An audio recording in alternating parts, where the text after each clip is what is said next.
Hello everyone. Today we talk about how to fix the app of KidooDleTv. We will go to settings, then we click on apps.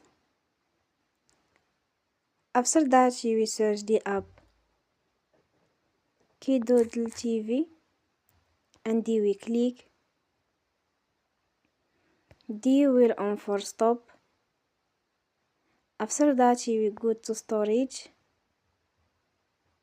Then we click on clear cache. In the end, turn off your phone and you will restart your phone again. Don't forget to support us by like and subscribe.